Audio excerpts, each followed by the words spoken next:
Como eu havia dito na definição, o que nós estudamos em resistências materiais tem como um dos objetivos definir o que acontece em termos de força e de momento dentro das estruturas. Então, um dos nossos objetivos ao estudar resistências materiais, ou definir a linguagem das resistências materiais, é obter os esforços internos de uma estrutura. Então é isso que nós vamos estudar agora. Uma maneira rápida, a maneira mais rápida e simples de determinar esforços internos de uma estrutura.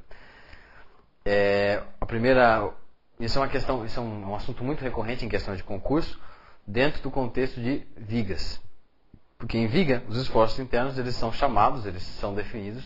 Os dois principais esforços externos são a força cortante e o momento fletor.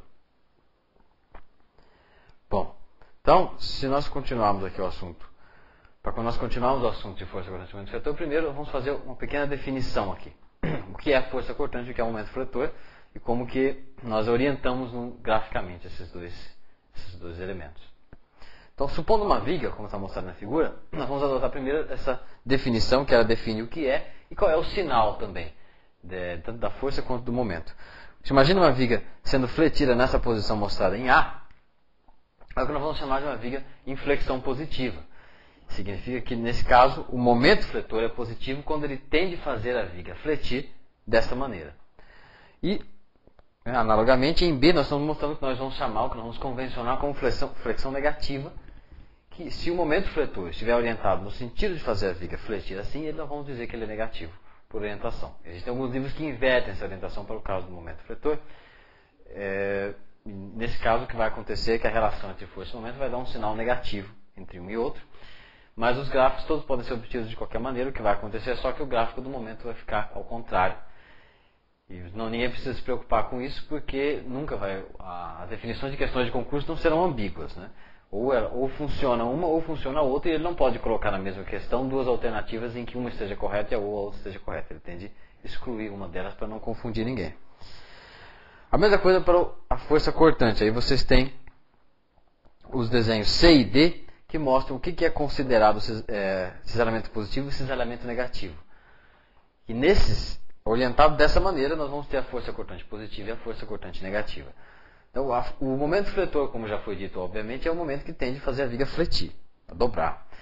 E a força cortante é a força que tem interna dentro das fibras do material, que tende a fazer o material cisalhar, tende a fazer o material cortar.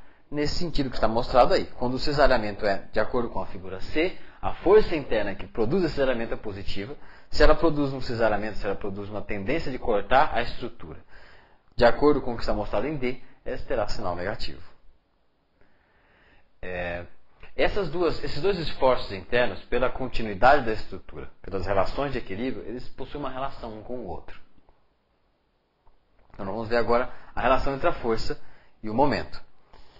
Então, considere aí um exemplo suficientemente genérico, que é uma viga apoiada em dois pontos, um deles com um engaste em X e Y, o outro ponto com um engaste apenas em Y, com engaste não, com um vínculo apenas em Y, e um carregamento distribuído acima dela, um eixo X orientado ao longo do comprimento da viga. Nós sempre vamos orientar um sistema de coordenadas que nós nos acostumamos a chamar de X, mas ao longo do maior comprimento da viga, ao longo do longitudinal, né? E para orientar as coordenadas dos esforços internos nesse ponto. O nosso objetivo aqui, tanto de determinar as forças cortantes quanto o momento fletor, quanto a relação entre os dois, é de obter, no final, uma representação, ou gráfica, ou numérica, de quais são os valores desses esforços internos, da força dentro da viga que tende a fazer a cortar, e da força dentro da viga, do momento dentro da viga que tende a fazer a fletir, ao longo de todos os seus pontos. Isso é importante porque a viga geralmente será um elemento estrutural de um projeto maior.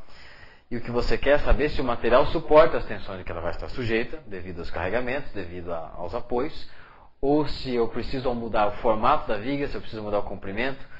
Questões desse tipo, uma questão de análise de projeto. Por isso, o que nós queremos obter é internamente o que acontece dentro da viga, em termos de força e de momento, quando são aplicados os carregamentos.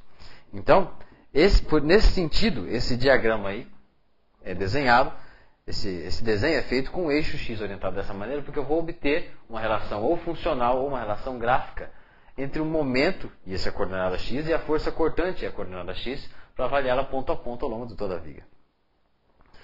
Observe aí que eu vou extrair um pequeno pedaço da viga, um pedaço diferencial, porque eu vou observar que existe uma relação diferencial entre a força cortante e o momento fletor. Extraindo esse pequeno pedaço de uma largura dx, aí a uma distância x a partir da origem, uma pequena confusão entre o nome do eixo e o nome da coordenada, mas isso é comum de se fazer, essa ambiguidade. Extraindo esse pequeno pedaço e supondo que eu tenho um carregamento para cima de intensidade W, unidade de força por comprimento, né? Eu vou ter aí que antes e depois desse pedaço eu tenho as forças internas. O que são as forças internas? Genericamente eu posso enxergar as forças internas como se eu fizesse um corte na estrutura. Como se eu cortasse a estrutura e ela se mantivesse exatamente no mesmo equilíbrio de forças em que ela estava antes.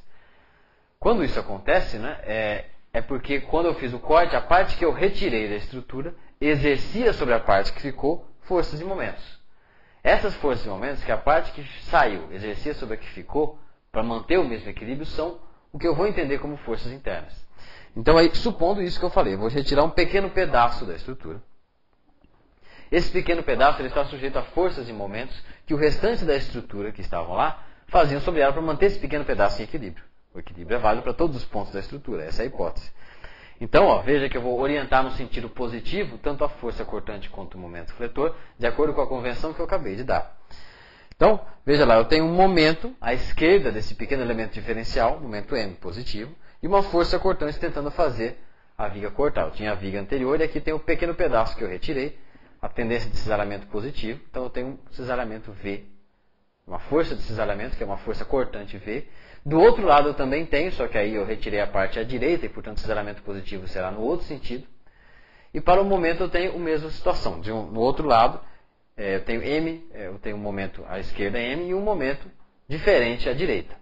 Como a direita é diferente da esquerda, eu vou somar aqui uma pequena diferença dm, que pode ser positiva ou negativa. E também uma dv, que pode ser positiva ou negativa para a força cortante. Essa pequena diferença, continuamente ao longo da vida, vai descrever uma função. E é nessa função que eu estou interessado. Então, olhando agora esse elemento diferencial que eu descrevi, com uma força cortante à esquerda, para cima, uma força cortante à direita para baixo, V mais dv, um momento fletor positivo à esquerda, M, um momento fletor positivo à direita, M mais dm, uma largura dx diferencial e um carregamento W, de intensidade W, eu estou escolhendo um pedaço suficientemente pequeno para que o carregamento distribuído acima dessa viga possa ser considerado constante naquele pedacinho pequeno. E aí eu posso agora escrever uma equação de equilíbrio. A equação de equilíbrio que eu posso escrever agora, eu posso escrever o somatório dos momentos em torno do ponto O, que está marcado. Eu vou sempre marcar um ponto de corte, escrever o somatório dos momentos em torno desse ponto O. Isso vai me dar M mais dm menos M.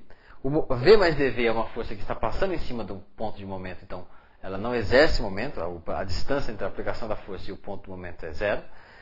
E aí eu tenho um momento feito por V, que é V vezes a distância dx. Então, para o equilíbrio do somatório dos momentos em torno do ponto O, eu tenho M mais dm menos M menos V dx igual a zero. O M corta com o dm. A força distribuída W também exerce um momento, eu poderia escrevê-la menos W vezes a distância, que é dx sobre 2, vezes a largura, porque é uma força distribuída por área, então vai ficar W dx vezes dx sobre 2. A equação completa fica essa que está sendo mostrada aí, M mais dm, menos M, menos V dx, menos W dx vezes dx sobre 2 igual a zero.